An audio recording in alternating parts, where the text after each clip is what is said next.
Could you, an average Joe, survive in the kingdom of Hyrule? Let's say hypothetically you were suddenly teleported to Breath of the Wild's version of Hyrule. Where would you go? What would you eat? Where could you stay? And what could you beat? How far can a regular human go in a land of magic, dragons, ninjas, and tiny cross-dressing psychopaths that slay all in their path? Well, let me be your guide and we'll find out. So there you are, playing on your Switch. You've just been Breath of the Wild for, what is it now, the 83rd time? And it still feels like the first time you beat it. In fact, you haven't had enough. You want to play it again. But just before you can start a new save file, you're suddenly sucked into the game. Now this is where your luck plays in, because where you land could mean the difference between survival or instant death. So, for simplicity, let's say you land smack dab in the middle of Hyrule Fields. Get up. Look around. The only things you have on you are the clothes you're wearing before you got transported, and a map that mysteriously appeared in your pocket, and also conveniently has all the settlements and landmarks highlighted. But now, where do you go from here?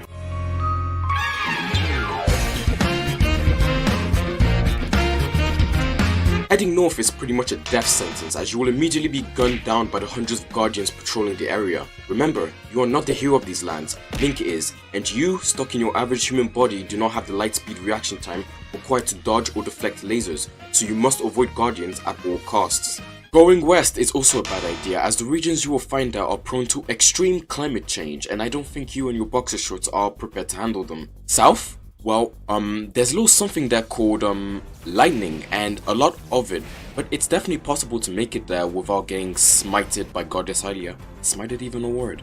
So go for it if you feel like it. But heading east is by far your best option, as it has the most forgiving lands that won't instantly kill you if you break the dress code. Now that you've settled on a direction, it's time to focus on your basic needs.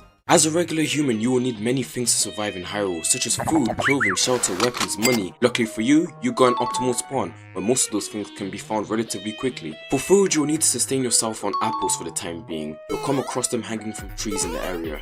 Not very filling, I know, but it's better than an empty stomach. As for weapons, you can obtain them from the bokoblins in the area. You don't have to fight them, as they are very easy to sneak up on and outrun, even for a regular human like you. Just don't let them surround you. Take a club, a shield, maybe a bow if you're lucky, and hightail it out of there before they get wise. As for shelter, money, information, and possibly even clothing, those can be acquired at the nearest stable, which in your case is the Riverside stable. When you arrive there, you should talk to the stable owner, Ember. Try to explain your situation in a way that doesn't make you sound like an absolute lunatic. Like, I don't know, get creative, talk about how you lost your memory or something like that, and he'll probably give you a suspicious look, considering that you're oddly dressed and have round ears instead of pointy ones. But ultimately, I think he would direct you to either Kakariko village or Hateno village.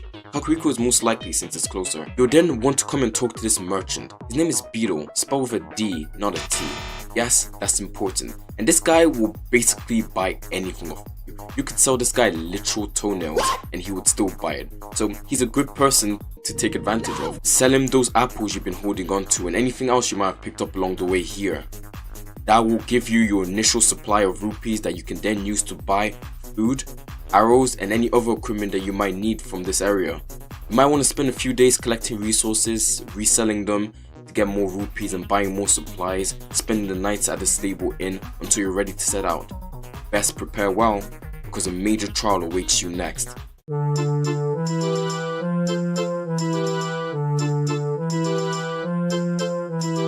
The road to Kakariko village is a long one, especially considering that unlike someone else we know, you don't have the stamina to just sprint the whole way there, so you're probably going to be at this for a few days.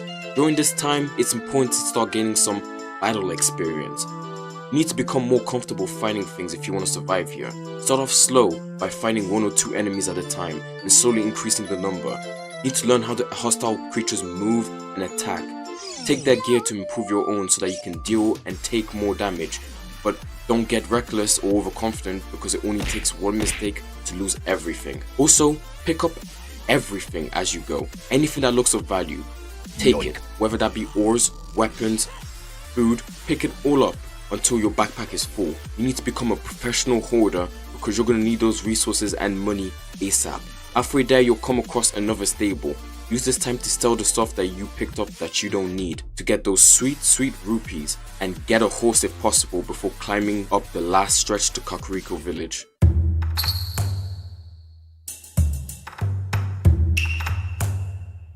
Congratulations, you've made it to Kakariko Village. Realistically, this is where it would end for you, as you have now made it to one of the most secure locations in Hyrule. You're decent at fighting enemies and collecting resources, so it would be very easy for you to make a living, which would allow you to stay in the inn, get comfortable with the inhabitants of the village and them to you, possibly forge a relationship with one of them, which would solidify your stay here. But if you want to thrive here, you're gonna have to keep going. The first thing you're gonna want to do is go to the armor shop and get your hands on the Hylian gear set for some added protection. The Hylian hood will come in especially handy, not only for the rain, but for hiding your ears, which will take suspicious glances away from you. You'll need to spend a few days here buying supplies such as food and arrows, and collecting information from the villagers. You probably won't get an audience with Impa due to you being an outsider and all, but there will definitely be some villagers that are well traveled and who will tell you about the surrounding areas.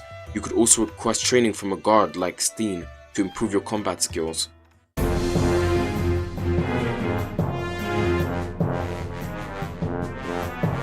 So you've gotten all you can from Kakariko Village, at least for now, and now you want to set out for Hateno. The road to Hateno Village is also a long one, but with even more dangers, so it would be wise to bring a horse or catch one if you haven't done so already. Make sure to stay on the road upon arriving to Fort Hateno, unless you want to play Blue's Clues with the Guardians. The routine remains the same: build up your experience and collect as many resources as you can. Remain prudent, only pick fights that you are sure you can win, and for the love of Hylia, avoid moblins at all costs. Just one hit from these things will be more than enough to break every bone in your body. If confrontation is unavoidable, then it's time to practice your archery by sniping them from a distance. The road consists of two paths that I like to refer to as the baby path, where you only have to be wary of ambushes and staying on the path itself, and the manly path, filled with enemies, ambushes, and even a fort. But you, my friend, are not a man. You are a dude, and if you don't want to become a victim to gang violence, I suggest you take the baby path. You'll probably see some people getting attacked on the way to the village, but you don't need to worry about them. They're not subscribed.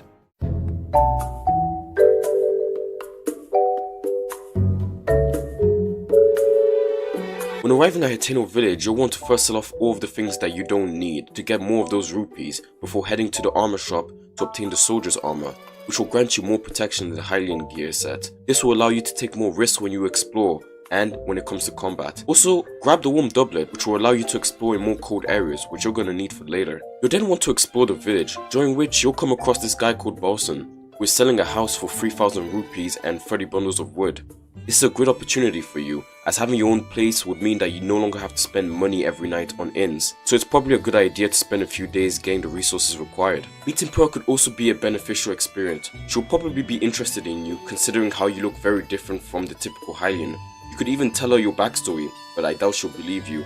And she'll probably want to study you and potentially even provide you with resources. Now again, you could stop here. You have a home, you can easily make an earning by hunting and doing other odd jobs for the villagers. Sure, you'll have to put up with the women of the village gossiping about you, but I think that's a small price to pay. But you can't stop now. In fact, you have to start venturing to places further than you ever have before.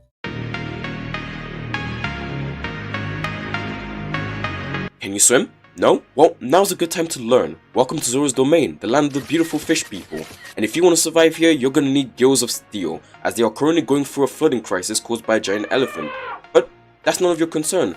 The real thing you should be thinking about is, why would you come here? Well, Zora's Domain, ironically enough, is home to a wide assortment of fish that can be caught, bought, and resold for exorbitant prices. Each fish has its own unique effect when cooked, like granting you cold and heat resistance, which you will need to explore the other regions. Standing between you and Zora's Domain, however, are the wetlands, a few kilometers of pain and agony, as they are home to the Lizalfo, slippery little bastards that seem to move around at the speed of sound. Don't even bother trying to shoot these things with a bow and arrow, as they have all mastered the ancient art of sidestepping and will immediately punish you when you miss, just like you should be punishing that like button.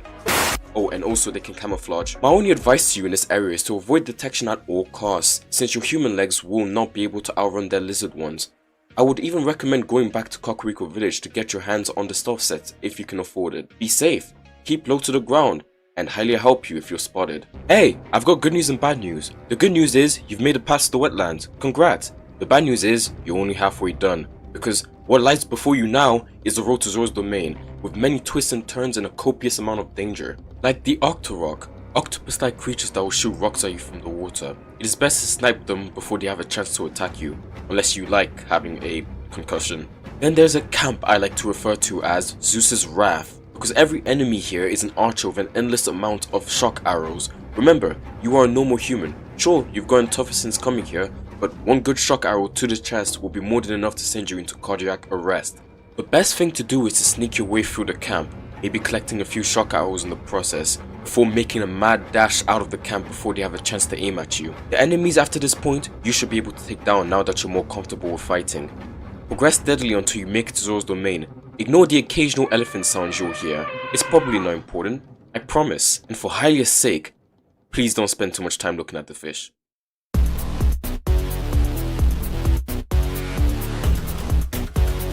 The Goron region, arguably the most hostile region for life, due to the teeny tiny fact that everything's on fire, and you will be too unless you prepare. Unlike a certain hero of ours, you don't just have the power to regenerate from flame damage by eating food. So, it's better to bring a few flame god potions with you, so you know you don't instantly turn to ash. And have at least 3,300 rupees with you. Trust me, your life depends on this. Upon entering the region, your main priority is to get to Goron City as fast as humanly possible. You need to run like your life depends on it, because it does. Those potions you bought won't last forever. Follow the road and run past all the enemies in your way. They are not your priority right now, because if fighting them doesn't kill you, the heat stroke will. Upon arriving at Goron City, the first thing you'll want to do is head to the armor shop and buy this guy's Flamebreaker armor with the 3,300 rupees that you should have brought with you. Now that you don't have to worry about catching on fire, you can focus on the reason why you would even risk your life to come here in the first place. And that's because the Goron region is a central hotspot for all things valuable. Scattered across these lands are ores containing gems like amber, rubies and sapphires. In other words, this place presents you with an excellent opportunity to fill your pockets. And you came at the perfect time too, because all the Gorons seem to be too busy having heat strokes to mine anything, meaning that you have no competition. All those sweet ores are all yours, so spend a few days mining the Goron region dry of all its resources. Also, ignore the giant lizard climbing up Death Mountain. Whatever it is, it can't be more important than your financial well-being, Goro.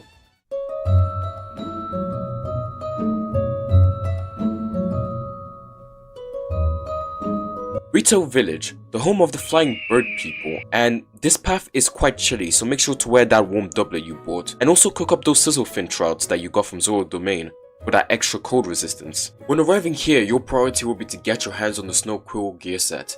It will allow you to safely explore even the coldest regions that Hyrule has to offer. Sure, it's a bit pricey, but after your financial ventures in Goron City, you should have more rupees than you know what to do with, so it shouldn't be too much of a hit.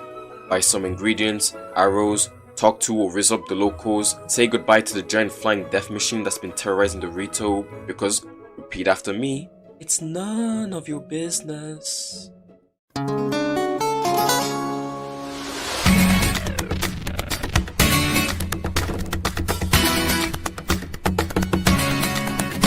The Gerudo region, the most bipolar of all the regions, as it can't seem to make up its mind whether it wants to be hot or cold. As such, you will need to prepare for both. This desert landscape is home to a beautiful oasis with a market that you can take advantage of, but by far, the crown jewel of these lands is the exclusive Gerudo town. Home of the top, dominant mob, the Gerudo. Gerudo town is exclusive in the sense that if you don't have the right set of chromosomes, you will be denied entry. So, for the ladies following this guide, all you have to do is walk through the gates like you own the damn place, because you kind of do. But the guys, you're gonna have to resort to more, questionable means if you want to enter, as trying to enter as a man could be deadly, and not the good kind, as these Amazons won't give you death by snoo, but death by impalement instead, so tread carefully. Once you're in Gerudo town, you should explore the market. It has much to offer, like food, arrows, and certain gear that you won't find anywhere else, but for those you're gonna have to speak to some unsavory individuals. Perhaps take some time for some recreational activities like sand surfing, just to make sure you don't stray too far from town, unless you want to be dragged to a sandy grave after coming so far. Also, don't mind the giant camel in the background causing sandstorms and chucking lightning at people who get too close to it, because what's our mantra? Congratulations! You did it. You didn't just survive, you thrived. You ventured into the most perilous regions Hyrule had to throw at you and came out on top. You were smart with your time and with your life. You knew your limits and took no unnecessary risks. You've acquired wealth, skill, power, and much more. Sure, Hyrule is in chaos, but again, that's none of your business. I'm sure someone else will wake up and handle it. You've survived, and that's all that matters. So here, take the certificate of survival, so that no matter what Hyrule has to throw at you next, we'll be fine.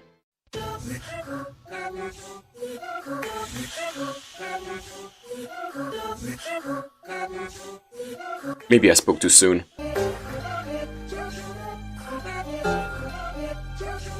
Could you, the average Joe, survive in the Kingdom of Hyrule? Let's say hypothetically you were suddenly teleported to Tears of the Kingdom's version of Hyrule. But not only that, the upheaval just happened. Where would you go? What would you eat? Where could you stay? And what could you beat?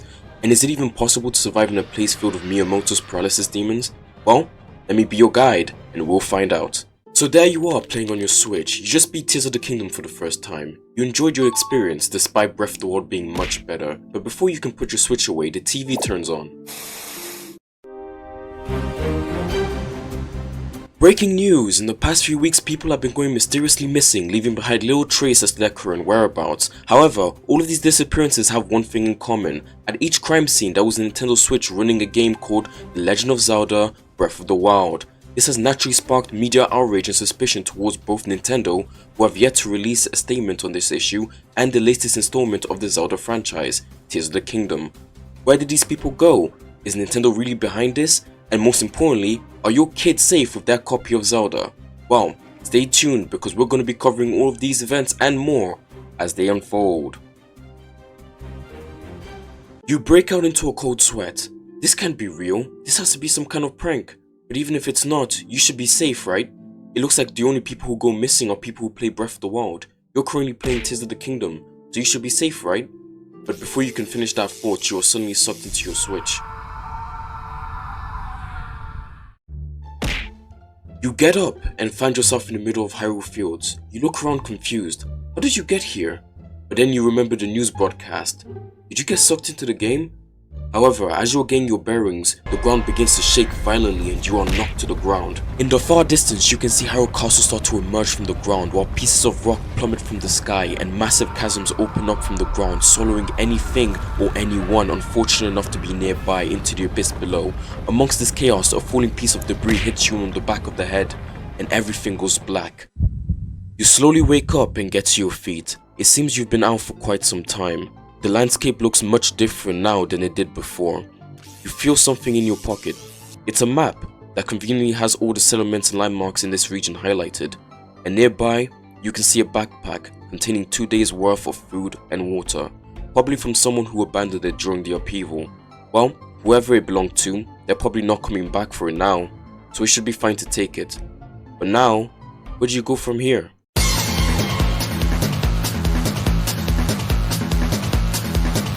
The landscape of Hyrule isn't the only thing that's changed, as all the threats seem to have received a major upgrade while you were taking your nap. As such, heading in the right direction is crucial if you don't want to become another statistic in Hyrule's ever-growing mortality rate. Your best option at the moment is heading either north or east, as they have the most human-friendly areas, at least as far as environment goes. Everywhere else is, death, but in different flavors. But heading north is the most appealing option right now, as it seems to be at the frontier of whatever is going on around here. Lookout Landing isn't too far from where you are now. It could be a prime place to get some answers. Now that you've settled on a direction, it's time to get moving.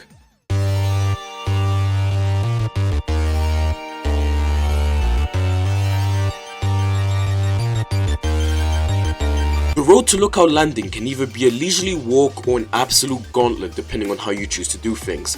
If you're clever, you'll use one of the many roads in this area to get to Lookout Landing. Sure, it will take longer, but there are virtually no threats on these roads. At least none that you can't outrun. But if you convince yourself that you're a big man and decide to cut through the middle to save some time, well, let me introduce you to some of the many ways you're going to die and who will be doing it. First off are the boss bokoblins. These guys didn't just evolve like the other bokoblins. No, they decided to take it a step further and go on that Nikocado avocado diet, which has granted them the power of 1,000 mukbangs, which they would then use to take off your head. Next up are the Horriblins, Ganon's failed attempt at drawing monkeys from memories, and they don't follow the law of monkey see, monkey do, but rather the law of monkey see, monkey kill. And unfortunately for you, their favorite method is stoning. And finally are the Stone Taluses, who have recently learned the value of teamwork. Don't think you can sneak past a bokoblin camp anymore, because just because they can't see you, doesn't mean that it can't. On your way to Lookout Landing, you might come across this giant hole in the ground with a red substance surrounding it. This is called, and you're going to have to resist the urge to touch unless you want to end up like that guy over there. As for what lays at the bottom of this pit, well, you don't need to worry about that. I'm sure you're never going to have to find out. Upon arriving at Lookout Landing, you will be confronted by these two guards at the front gate. They will most likely question you about your identity and what you're doing there at their fort. Now this is where you need to put your almost non-existent acting skills to the test. Come up with a random story like you've lost your memory due to the upheaval. Get creative because your survival may depend on getting into Lookout Landing. You don't want to be left stranded outside when night comes, but they will most likely take pity upon you and let you in to see Pura. If they don't, well, there's always the back door. Who's there? Well, what do we have here? Haven't seen your face before. A traveler, perhaps? Well, I can tell there is quite an interesting story behind you. I can't wait to dissect it from you. Now you've got Pura's attention, you should take this opportunity to introduce yourself and explain your situation, while obviously leaving out some of the more unbelievable aspects, after which you should try to discreetly fish out some clues as to why you've been brought here. Unfortunately for you, however, all she'll probably want to talk about is the upheaval, the disappearance of Zelda and Link, and the bizarre events that have been going on around in the regions of Hyrule. Pura will most likely be able to tell from your facial expressions that this is not the kind of information that you're looking for, and judging by your tattered clothes and shoes, you are in dire need of some resources, which is when a light bulb goes off in her head. She needs information, you need resources. The two of you can help each other. She then makes you a proposal. In exchange for food, clothing, money and shelter, she would ask you to visit each region of Hyrule and collect information on the bizarre events that have been going on and report back to her. You would obviously hesitate because you know many of the regions she's asking you to visit are full of danger, but having no better alternatives, you accept the deal and Pura gives you a paraglider, a useful tool that will allow you to traverse great distances by gliding. Your map also intrigues her as it's a piece of technology that she's never seen before. She takes your map from you and enters her lab. After a while she comes out with your map, but two new features have been added to it. For one, you can now take photos and send them to Pura, and there is also a call app which will allow you to make and receive calls from Pura. These will be very useful in your investigation. Now that you have your tools, it's time to prepare. Pura isn't heartless. She won't throw you out into the wilds of Hyrule unprepared, especially since it's more dangerous now than ever before. So, you've been given time to prepare. Luckily for you, Lookout Landing has many facilities that you can take advantage of, such as the training area where you can learn the basics of swordsmanship and archery, a shop where you can use the money Pura gave you to buy food and clothing that can help you withstand some of the environments that you will encounter during your mission, as well as an underground shelter where you can sleep, plan and cook. Use your time here effectively, because failure to do so will most likely mean death later. Now that you're ready, it's time to investigate your first region. Hope you brought a coat, because it's cold where you're going.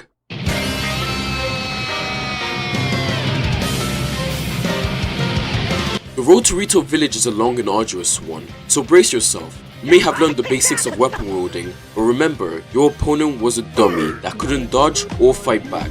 As you travel, you will encounter more and more dangerous enemies, so you need to get used to fighting live opponents. Start off small by attacking some bokoblin camps to gain experience, while slowly moving up to more difficult mobs.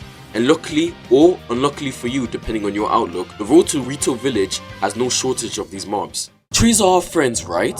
They provide us with oxygen, food, and protect us from climate change. I'd go as far as to say that dogs aren't man's best friends, it's trees. Well, that doesn't apply here. Introducing the Evermeans, killer trees that have recently found out about deforestation, and they are not happy. This is what happens when nature fights back. The Evermeans are extremely dangerous as you will most likely never see them coming until it's too late, due to them looking exactly like, every other tree, until they don't. My advice to you if you encounter one is to keep your distance, as if you get too close, the Evermeans will slam down on you with the power of, a tree. And since a tree can weigh from 1,000 to 2 million pounds, it would only take around 1 to 2 hits to finish you off for good. But don't worry, Evermeans may have the awesome powers of a tree, but that also means they have all of their weaknesses too, that being an axe and fire. You can set them ablaze using a torch or a fire fruit, which can be found growing in the wild or being carried by some bokoblins. On your way, you will also encounter a Hinot sleeping on a bridge. You must get past this guy as quickly and as quietly as humanly possible, as if he wakes up, you might find yourself flying off the bridge. Also, if possible, try picking up the food surrounding it. Would definitely save you some rupees down the line. If you have a death wish, however, you could try getting some of the weapons hanging from its neck, but again, I wouldn't recommend it. Be sure to pick up as many spicy peppers and valuables as you can find, as you will need them for later. Eventually you will arrive at the new Serene stable, where you will be able to rest, sell the stuff that you got and don't need, and catch or rent a horse. Now, you have a big decision to make, being which route are you going to take to reach Rito Village. The path has split into two that both lead to Rito Village. The question being, which one should you take? I would recommend going down the left path, as it's the most straightforward one, with the only real threat being this rickety old bridge. However, on the right side you will have to get past monster hordes, forts, traverse a literal tundra which contains wolves, a dragon, ice bats, and the worst of them all, wizards. Shadow Wizard Money Gang. We love casting spells. So it's definitely not my first pick, so feel free to try that route if you think you're tough enough to handle it. But no matter what path you decide to take, in the end, make sure to dress up warmly and cook up those spicy peppers, because it's about to get very cold.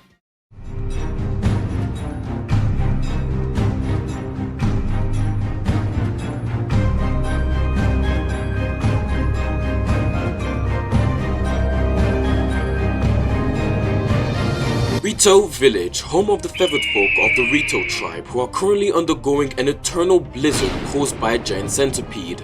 Upon arriving at the entrance bridge to Rito Village, you'll come across a very big problem, being that there is no bridge to cross.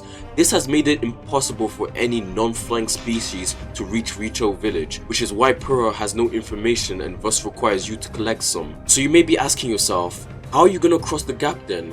Well, that's where your paraglider comes in handy. Near the bridge there will be a campfire. Throw in a Hylian pine cone, which can be found around the trees nearby, which will boost the flames, creating an updraft that will carry you to the other side of the bridge. Upon arriving at Rito Village, you will notice that it's rather empty, with the few people you are able to find being children. Eventually, you would encounter Teba, the chief of the Rito people. You should explain to him that you have been sent here by Pura to find out about what's been going on in this region. He will then tell you that the storm has been causing all sorts of issues, especially when it comes to supplies, and that the adult Rito are all currently out either gathering food or investigating the storm cloud that has been causing the blizzard. He tells you that the children believe that it's part of a legend about the Stormwind Ark, which talks about a flying ship belonging to the gods, although the adults don't believe in this anymore. As it stands right now, none of the Rito's wings are strong enough to get to the Eye of the Storm to investigate the incident. Then Teba's son Tulin appears. He seems pretty convinced that he can make it to the Eye of the Storm, however his father isn't convinced. The two begin to argue and you take that chance to excuse yourself. Continue looking around the village, taking photos of every relevant thing. During this time you should also take advantage of the village by buying food and clothing from the available shops. Once you've collected enough information, you should report back to Pura.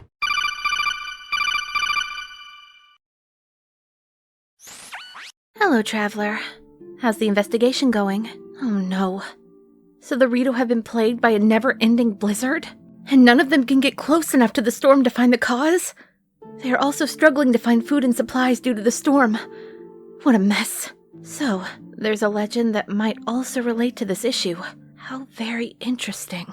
Well, thank you for letting me know, traveler. Good job. It's a good thing Link is back. I'll send him there right away. Who knows, the two of you might cross paths. Anyway, I'm sure you're tired of the cold.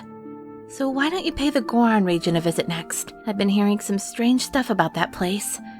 So, be careful, traveler. So you're making your way back from Rito Village, where in the distance you see a small silhouette running in the opposite direction towards Rito Village. That must be Link.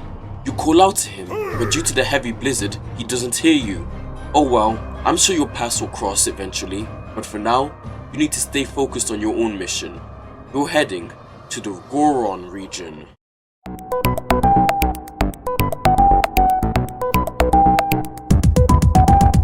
On your way back from Retail Village, you might want to stop at Lookout Landing to rest and resupply, but if not, you'll want to take the eastmost path. On your way down this path, you'll see some red lights in the distance. Do not approach these lights as they belong to the Zonai constructs and they may not be as intimidating as the Guardians from Breath of the Wild, but their weapons definitely are. I would recommend avoiding them as these guys like to move in groups, so if you find one, there are most likely more nearby, and they each have the ability to signal their friends for help, which means you could easily find yourself surrounded. And to top it all off, the Zonai constructs have the ability to fuse various Zonai technology to their weapons, each fusion guaranteed to be bad for your health. They've got lasers, flamethrowers, tornado fans, and more. The only pro to fighting them is that you could potentially get your hands on one of these weapons, but I wouldn't do it personally because it would only take one slip up for you to get connected to God's Wi-Fi, or should I say Hylia's. As you continue traveling down this path, you'll encounter many camps of enemies. Do your best to sneak past them as best as you can. Only confront the enemies if you have no other choice, or you are confident that you can take them. Continue to follow your map and you will start entering the Goron region. You will immediately notice that the weather is getting a bit warmer, but not unbearably so like you would expect, which is odd considering that the entire region is part of an active volcano. Something isn't adding up here. As you make your way up the path to Goron City, you'll come across some ore deposits. You should smash them as these contain some valuable materials such as amber, rupees, sapphires, and even diamonds if you're lucky. They can all be sold at high prices. Pearl's money won't last forever. You need to think about creating your own revenue source if you want to become more independent. Follow the path and be wary of monsters until you arrive at Goron City.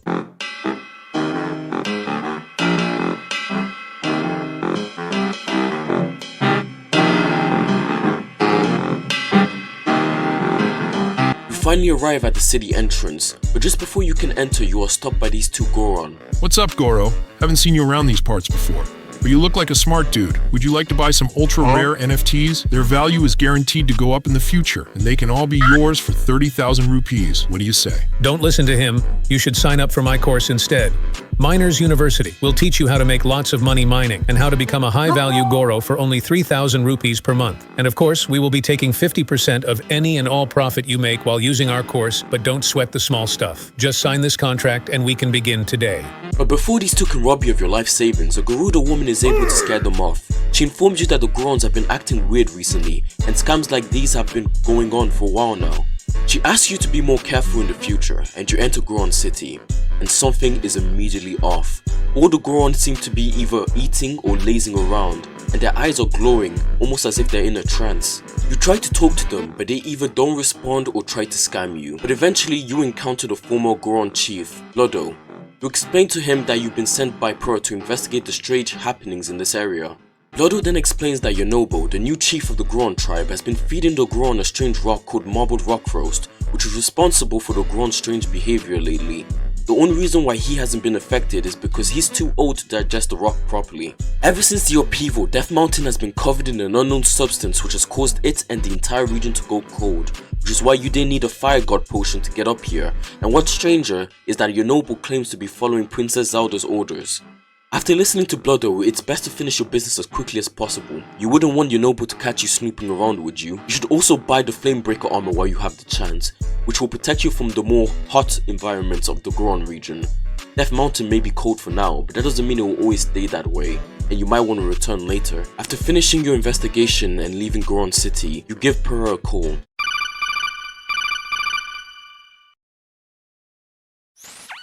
Hey there, traveler. What did you find out about the Goron region? So, Death Mountain is covered in gloom, which has caused it, and subsequently the entire region, to get colder. Yonobu has also started feeding the Goron a strange rock called the marbled rock roast, which causes them to exhibit strange and unproductive behaviors. All while claiming he is still following Princess Zelda's orders. It sounds like absolute chaos over there. Thanks for letting me know. On a brighter note, Linky was able to find the cause of the blizzard plaguing the Rito and put an end to it. I'll be sending him your way next. In the meantime, you should investigate the Zora's domain. I've heard some bad rumors about that place as well. Keep up the good work. After leaving Goron City, you'll want to head back down to the Woodland Stable to rest and resupply before taking the east-west road past the wetlands and into Zora's domain. It is especially important that you remain on the path while entering the wetlands, as straying too far from the path could be bad for your lifespan. After crossing the Inigo Bridge, you end up going off-road trying to avoid some enemies. Eventually, you find yourself on this cliffside. You decide to take a break here in order to catch your breath and organize your inventory, but then you hear it. You, my friend, have just made a big mistake, as you have unknowingly entered the territory of the Gloom Hands. Actually, they're called the Gloom Spawn, get it right. Shut the heck up. I know they're called the Gloom Spawn, but nobody calls them that except for nerds like you. Now, shoo. As I was saying, the Gloom Hands are another of Ganon's horrific creations and arguably the most dangerous creature you will encounter during your journey, as they are extremely clingy and suck the life out of you, just like my ex. You must avoid these things at all costs, as they are determined to find your body's half-life. My only advice to you if you encounter one is to run as fast as your little human legs will carry you, and if you think you can't outrun them, then find a tree or rock to climb onto. Just do whatever you have to stay out of their reach. Bide your time, they will eventually leave on their own. You gain absolutely nothing by finding one of these things. But let's say by some miracle you are either skilled enough or lucky enough to be one of these things. Well, guess what? You haven't even seen their final form. That was really bad, I'm sorry. Please don't leave. Just keep your distance as much as possible. You'll be fine, I promise. Continue carefully down the path until you arrive at Zora's domain.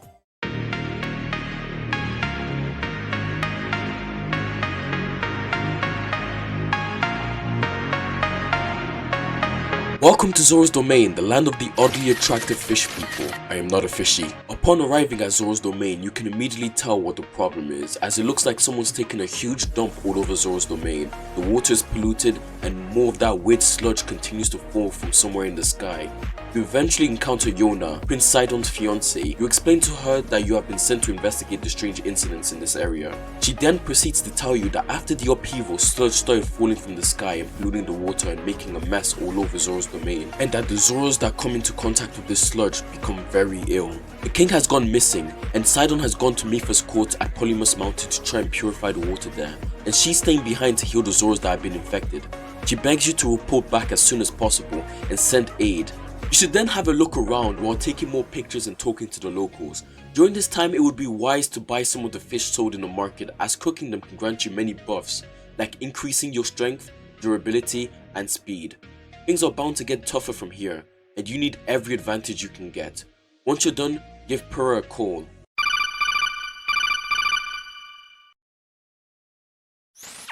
Hey there, friend. I've got some great news. Link was able to resolve the issue in the Goron region, and the Goron are back to their usual selves. How are things going on your end? Just one problem after another. From what you've told me, the sludge polluting Zora's domain isn't just a threat to the Zora, but to the surrounding environments and ecosystems. I'll send Link there right away. I know you were supposed to go to the Gerudo region next, but I want you to come back to Lookout Landing instead when you're ready. There's something I want to talk to you about. No rush. Alright, see you soon.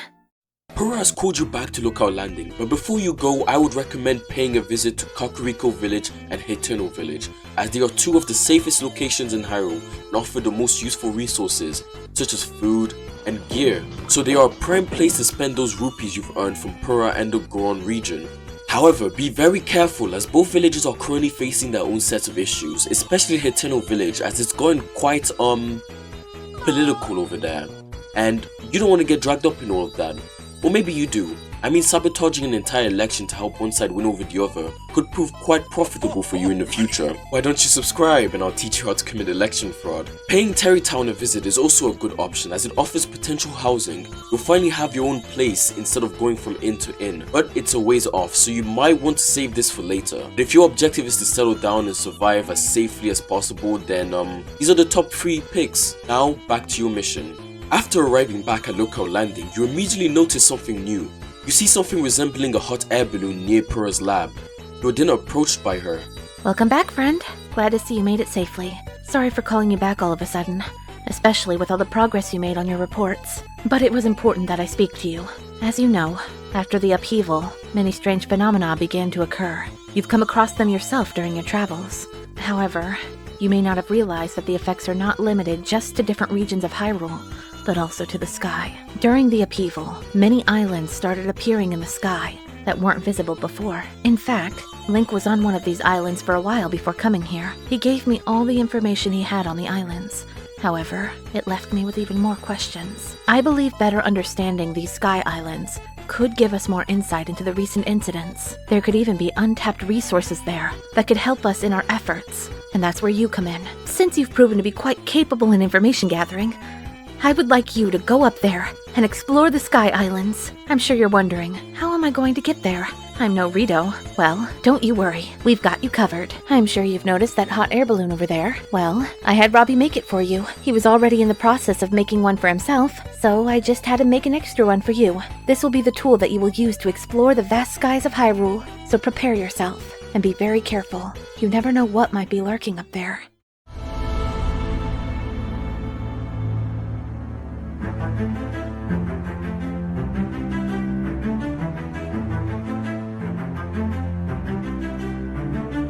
Welcome to the Sky Islands. If you didn't immediately lose control of your hot air balloon, you would end up on one of these islands. The Sky Islands are scattered all over the skies of Hyrule, each one offering its own set of risks and rewards. But let's say for example you land on the Great Sky Island, the one that Link was just on. But what do you do once you get here? Well, the first thing you want to do is get a lay of the land. Find somewhere high up and look for a place that appeals to you. Once you decided on a direction, it's time to worry about traversal. It may be called the Great Sky Island, implying that it's all just one thing, but that's actually not true. After taking a closer look, you'll realize that it consists of small to large individual islands put closely together, with some being on completely different elevations to the others. So there are gaps in between them, some being small enough that you can jump or glide over, while some being so large that you're going to have to get a little creative on how you choose to cross them. However, if you see a gap that you don't have the means to cross, remember, you have a hot air balloon. Use it.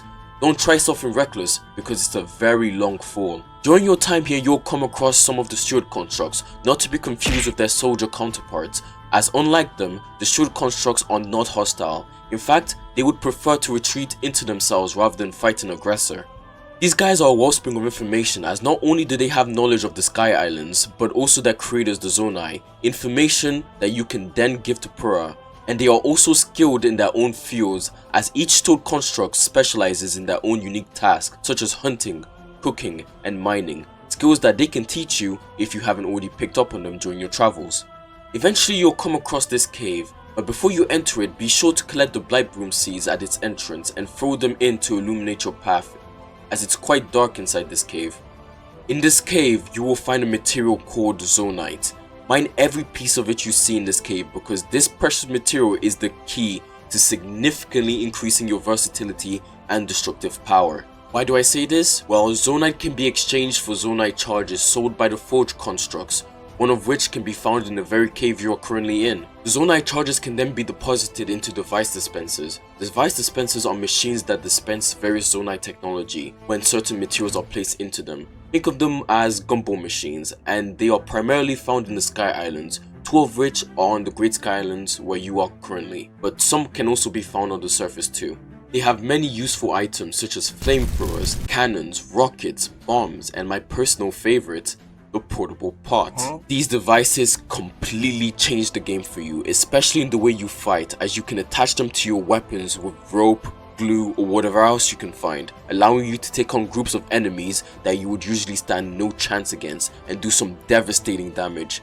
And since they come in small containers, they are very portable too. However, there are some downsides. None of the dispensers can give you all of the Zonite devices, so if there's a specific one you're looking for, you're going to have to search for the dispenser that has it. Some of the devices are single use and will vanish once used up, and once you take a device out of a container, it will transform to its full size and it can't be put back into its container. So make sure the device you take out is actually the one you need, because you won't be able to put it back in. Resources are scarce and you can't afford to waste any of them. You should continue exploring the various Sky Islands, not just the main one. Keep gathering resources and information until you are satisfied.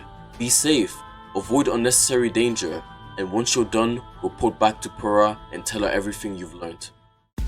You arrive back at Lookout Landing and are immediately found by Pura. You're back. Thank Hylia. You were gone for so long that I was about to send someone up there to look for you. So, tell me what you learned. You give Pura a highly detailed report of your time in the Sky Islands. So you discovered that the Sky Islands used to be the home of the ancient race called the Zonai. You even talked to some of the constructs they left behind and gained access to some of their technology. Wow, no wonder you were up there so long. Impressive work as usual. Say, Would you mind giving me some of the Zonai tech you gained while you were on the Sky Islands? Thank you for indulging me. These will really help me out with my research.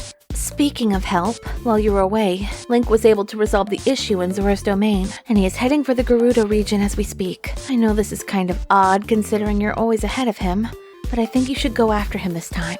My gut tells me he may need some help. You agree to go after Link and set out for the Gerudo region.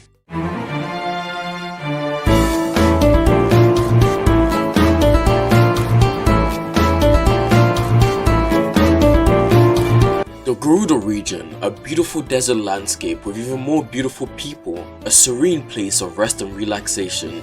At least that's how it's supposed to be. But not now, as the Gerudo region is currently undergoing a crisis unlike anything you've ever seen. A giant sandstorm covers the entire desert, making it nigh impossible to navigate. Sinkholes and quicksand also litter the desert, dragging unsuspecting people to a sandy grave. And what's worse, the dead have come back to life. This is not a place you should take lightly. Proceed with caution. After entering the Gerudo region, you arrive at the Karakura Bazaar. You should ask the local Gerudo about the whereabouts of Link. Eventually, you will find out from one of them that Link was last seen heading into the sandstorm, supposedly towards Gerudo Town. They tell you about the dangers of the sandstorm and to not be reckless, but you know that you're going to have to go in there after him. But before you do, you need to prepare, or else you won't last in there. First thing you're going to want to do is cook some food to help you resist the heat. This can be done by cooking foods like the chill shrooms, which you would have probably picked up during your journey.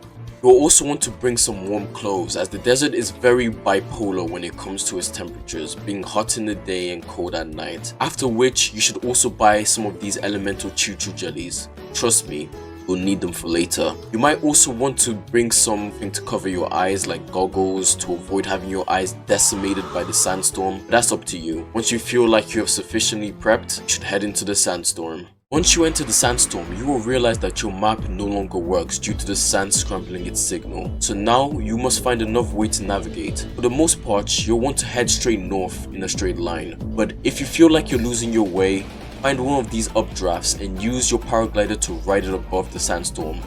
You will then see Gerudo Town in the distance, and you will be able to correct your direction. On your way to Gerudo Town, you will encounter the Gibdo, which are undead insect things, my two favorite things. And you need to take great care when fighting them, as they are highly resistant to most forms of attacks. So fighting them close up is not wise, at least not until you've weakened them. You can do this by attacking them with elemental attacks. This is where the choo-choo jellies that you bought earlier will come in handy. Either throw them at your enemy or attach them to your arrows and shoot them at the enemy. This will leave them in a vulnerable state, which you can then use to attack normally. But be quick about it, because they don't stay in this vulnerable state forever, and if you wait too long, they will go back to full defense. Eventually, you will make it to Gerudo Town, but you will immediately notice that it's kind of abandoned.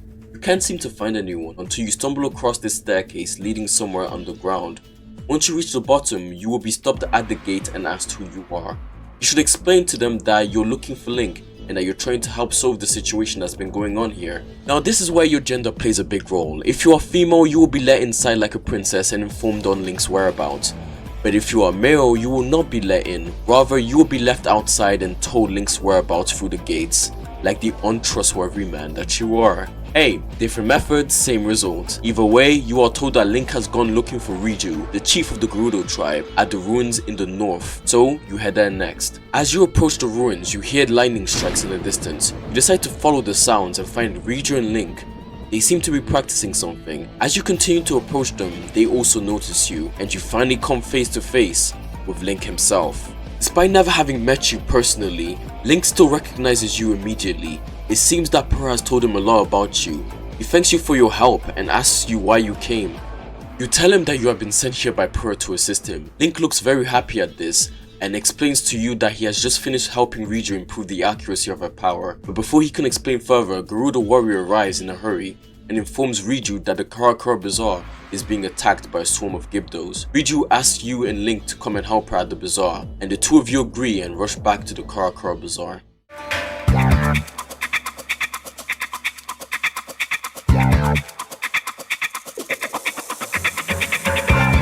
You arrive at the bazaar and find a swarm of Gibdos approaching. Fortunately, the Gerudo have set up some barricades, but they won't keep out the Gibdos for long. In this battle, it is important to keep your distance as you could easily get swarmed by the enemy if you're not careful. So I would recommend using a bow and arrow attached to some choo-choo jellies or any other long-range elemental attacks you have at your disposal. Your focus in this fight is to support the Gerudo warriors and store the Gibdos long enough for Link and Riju to finish them off. Be careful and stay aware of your surroundings and avoid getting snuck up upon. The fight starts to drag out for a while, and you being a regular human are quickly running out of stamina. You stop and try and catch your breath, but while you do this, you fail to notice a Gibdo approaching you from behind. Just before it can strike you, it is taken out by someone, after which the person helps you get up and you can finally get a good look at the person's face. And to your surprise, you recognize him. He's one of the people who were reported missing in the Breath of the Wild incident you saw on the news before you were teleported here. At that moment, so many questions run through your mind. Those questions, my friend, will have to wait, as the battle is still raging on. After a while more, the battle finally comes to an end. You approach the man and thank him for saving you, but then you ask him if he's from Earth. He looks at you in surprise and says yes. You then tell him that you have come from Earth too, and that you've been sucked into your game, Tears of the Kingdom, and asked if the same thing happened to him. He says yes, but he was sucked into Breath of the Wild, not Tears of the Kingdom. He then tells you that he's been surviving in Hyrule for about 3 or 5 years now. He's lost count since he's been here for so long, but he shows around that time. You're surprised at this information, and you inform him that in the real world, he has only been gone for around a few weeks or so. Honestly, you're very surprised that he's been able to survive for so long on his own. It's not as if he had a guide to help him survive here or anything. But before you could continue your conversation, the ground begins to shake and you see giant sand tornadoes emerge near Gerudo Town. Riju looks panicked and decides to go back to Gerudo Town. You, Link, and your fellow survivor chase after her.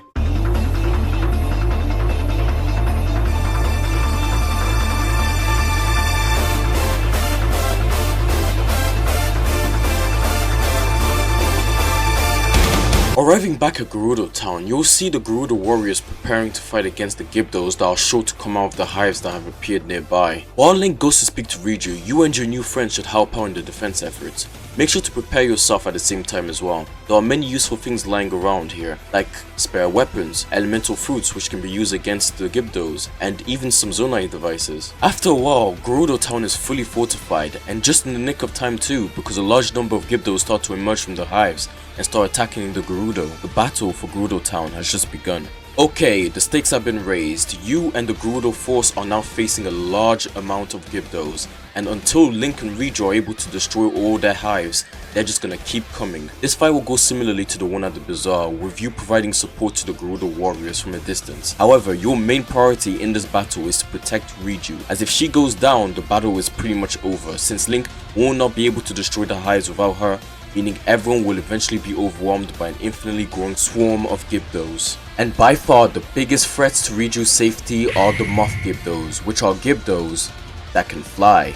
And as we know, bugs that can fly are no joke. If you see one of these abominations approaching you, you must immediately shoot it down with a choo-choo jelly or elemental fruit attached to your arrow. Because if you let them get too close to yourself or Riju, they will proceed to breathe on you. Being undead abominations means that they haven't brushed their teeth in a very long time, meaning that they have very bad breath. So bad in fact that them just breathing on you does more damage than their physical attacks. So unless you want your lungs to look like a chain smoker, I suggest you take them out quickly. After a while, Link will be able to take out the last Gibdo hive, and it will just be a cleanup operation from there. And with that, you have successfully defended Gerudo Town. Congrats! Take this time to celebrate. However, it looks like Riju and Link are still investigating this incident, as you see them soon leave Gerudo Town, but it's best not to follow them. You'd be no use to them in your current state. After all, you did just fight in 2 wars in 1 day. Your body would probably be exhausted. Remember, despite all of the skills and tools you've gained in your journey, your body is still that of a human. It needs its rest. And luckily for you, since you've helped defend Gerudo Town in its time of need, you've been granted honorary status and can now come and go as you please, regardless of your gender. So you and your new companion should find somewhere in the town to rest. You've earned it. The next day, you wake up and find that the sandstorm has completely disappeared and the sun can finally be seen again. It looks like Link and Riju were able to defeat the Queen Gibdo. You then meet them in the throne room. Riju thanks you for all your help and tells you that you're welcome in Gerudo Town anytime. After some more pleasantries, you, Link, and your new companion go back to Lookout Landing.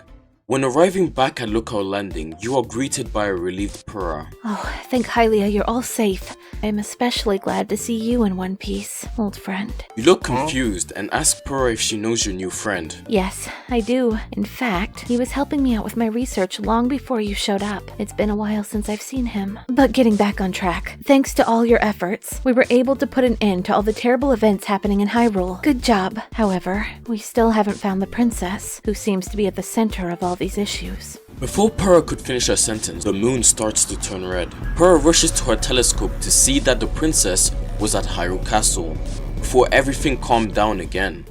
She urges Link to go and rescue the princess, and he takes off without another word. You try to follow him, but you are stopped by Purah. Whoa there, I think you should sit this one out. Let Link take it from here. Hyrule Castle is no joke. I've got something else you could occupy yourself with. Have you come across some chasms during your travels? What am I saying? Of course you have.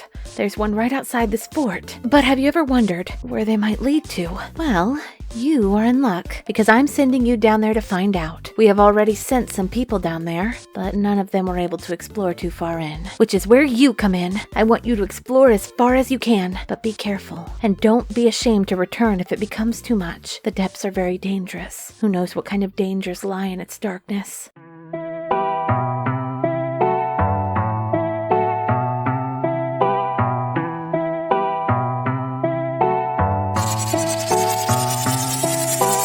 Welcome to the depths, the closest you can get to hell without actually being dead. So it's more of a purgatory, similar to the one I'm currently in writing this script. I'm going to be very frank with you, the chances of you surviving here are slim to none, as every part of this place hates you and wants you dead.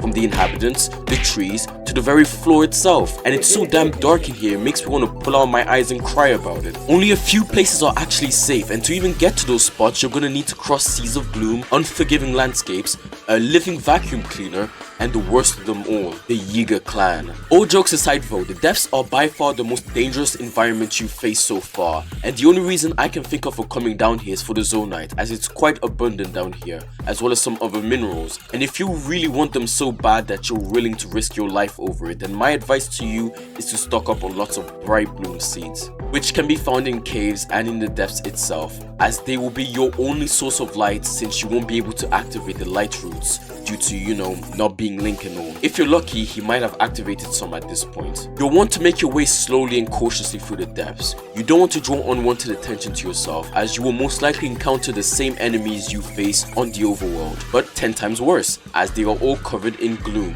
which means that they can touch you, but you can't touch them. So it's best to keep your distance. If confrontation is unavoidable, then shoot them with your bow and arrow from a distance. During your time here, you might come across some muddle buds. Collect as many of them as you can, as they can be used to confuse your enemy, which would buy you enough time to either attack or run away. Once you find a Zonite deposit, mine as much of it as you can before heading back to your hot air balloon and leaving. A human has no business being in the depths for long. When you get back to Lookout Landing, you are informed that the Zelda that Link was chasing after was actually Ganon in disguise, who was trying to lure Link into a trap. But thankfully, the 4 sages were able to save him, and now Link has gone in search of the 5th sage. It seems Link will be gone for a while, and you know he will soon have to face Ganon. You need to prepare yourself in case things go wrong. So I would recommend you spend this time preparing by getting supplies, improving your skills, acquiring strong weapons and Zonite technology, and exploring the areas you haven't already explored. What I'm trying to say is that Hyrule is now your oyster. You now have a hot air balloon, which means you can travel to any place you want faster and safer than ever before, since you won't have to fight any mobs on your way. You also have enough money to buy all the supplies you want or need. Heck, if you want to, you can go completely off the grid, find some remote part of Hyrule to settle down in, and abandon the mission entirely, if you want. Maybe even travel with your new human companion and reminisce about Earth, but something compels you to go back and finish what you started. So after preparation, you do. Arriving back at Lookout Landing, you see Purah and the other sages discussing something, and Purah spots you. Oh, hey friend. Perfect timing as always. Link was successful in finding the 5th and final sage. Traveler. No, friend. Throughout the short time we've known each other, I have only continued to ask more and more from you. You've been put in many hard and dangerous situations because of me, and I'm sorry. But I must ask one final favor of you. Will you go with the Guardians and help Link fight against Ganon? Now, you've been presented with two options, yes or no. You have every right to pick no. The original deal you made with Purah was that you would collect information and report back, but things have gradually escalated since then, with you having to put your life on the line time and time again. You have earned your rest. It's Link's and the Sage's job to save Hyrule. You're just a human after all. You don't have any powers or special abilities to speak of. You're the one who is most at risk here. But what if they fail and Ganon wins? You haven't impacted the plot too much, but you've still had an effect on it. There is no guarantee that Link will be able to beat Ganon like in the original plot. And if he doesn't, well, it won't be long before the rest of Hyrule, as well as you, fall to Ganon's forces. And with all of that being said, I think the choice is clear. Thank you so much. You had every reason to refuse. Please be safe. And for what it's worth, I'm glad to have met you.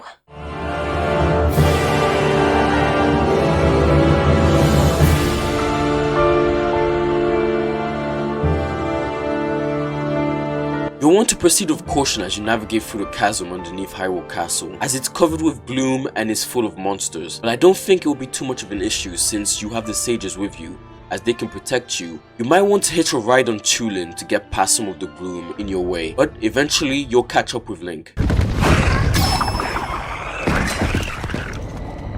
don't have to fight all by yourself, you know?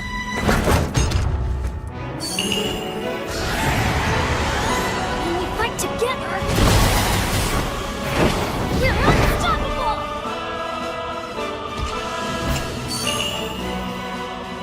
I'm gonna make my ancestors proud today, Link! I'll fight by your side!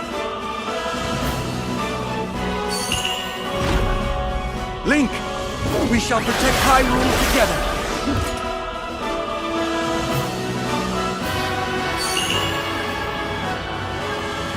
The Garuda owe you for your help.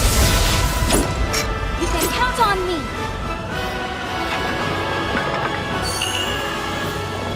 I will atone for my past failure. It is time to stop the Demon King.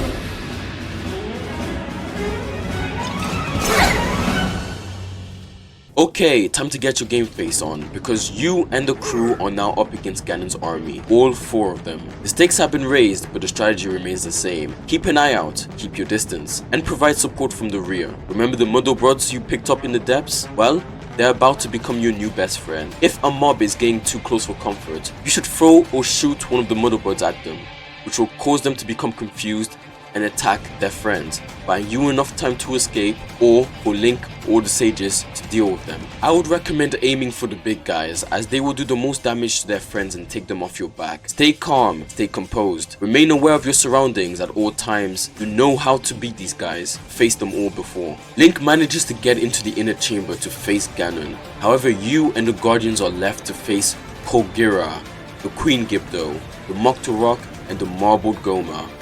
This looks pretty bad, but don't panic. The sages have already faced these guys before, and they are much stronger now than they were back then. All you have to do is keep doing what you've been doing, with distance and providing support when necessary. Eventually, all 4 of them will go down, and you can rejoin Link. You arrive in the inner chamber to find Link dealing a heavy blow to Ganon.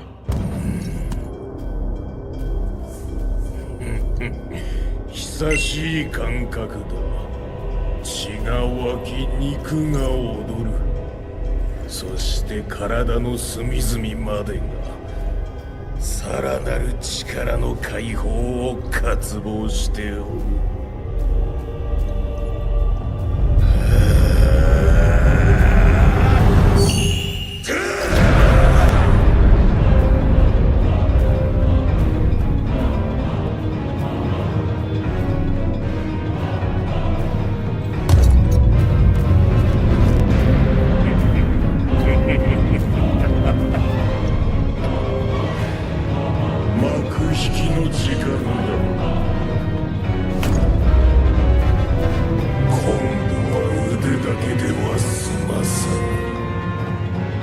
The final battle for the fate of Hyrule has begun, and Ganon isn't taking any flipping prisoners. In this fight, you are up against Ganon and his 4 backup singers. You need to help the sages distract the clones so that Link can focus on the real Ganon.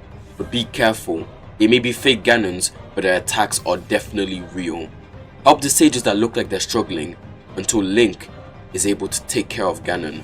Ganon knocks you and the sages away, but you're able to stay conscious. However, you're unable to move your body. It's all up to Link now. The battle proceeds as canon, with Link driving Ganon to draconification, and with the help of Dragon Zelda finally putting an end to the Demon King. But just as Ganon meets his end, you and your fellow human begin to glow. The light becomes so strong that you become blinded by it and close your eyes. You open your eyes and find yourself back in your living room.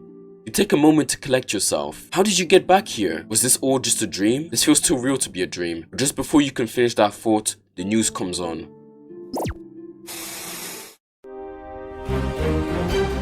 Breaking news! We have just received a major update on the disappearances that have been going on for the past month or so. It would seem that most of the people that went missing during this incident just mysteriously reappeared. Some having no memories of their time away, while others talk about going to a different world and having to survive there. These individuals have since been institutionalized and are undergoing extensive psychiatric evaluation. If you know anyone personally that disappeared mysteriously without a trace, only to return in the last few days, please contact the authorities.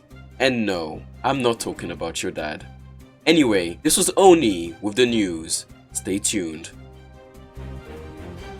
So, I guess it was real then. The authorities are bound to question you eventually. Best to pretend you have amnesia. You don't want to end up in a psych ward, do you? In the corner of your eye, you see your Switch. It's still on your save files asking if you want to load your saves.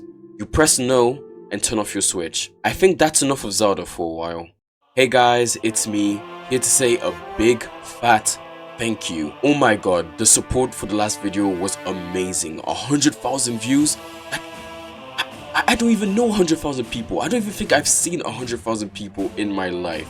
You guys got me from barely 400 subs to 2,000 subs and monetized. Like, I don't even have the words to describe how grateful I am to you guys. I'm gonna be honest with you guys, I was on the verge of giving up this whole YouTube thing. It's been a 10-month grind with very little to show for it. And just when I was losing hope, you guys came to the rescue. Thank you guys so much for giving me a chance, and I will keep giving these videos my all. It would seem you guys really like the survival and isekai genre, so I plan on making more videos like this. It won't just be restricted to Zelda, like my main audience is Zelda, but I'll also be doing some other stuff to like try and appeal to more people. But like, you guys have no idea what this all means to me. Sorry it took so long for this video to come out. It would have come out sooner, but you know, life kept getting in the way. University, work, family obligations and stuff like that, which is why it took pretty much 3 months for it to come out. But I'm coming up to the final semester of my first year at university, so I should be done in May, which will leave the entire summer for me to just be posting a bunch of video for you guys to enjoy. So you guys can look forward to that. Anyway, thank you all for the support. Don't forget to like, subscribe, share. Let's keep growing this family, and you know, I'll see you all next time.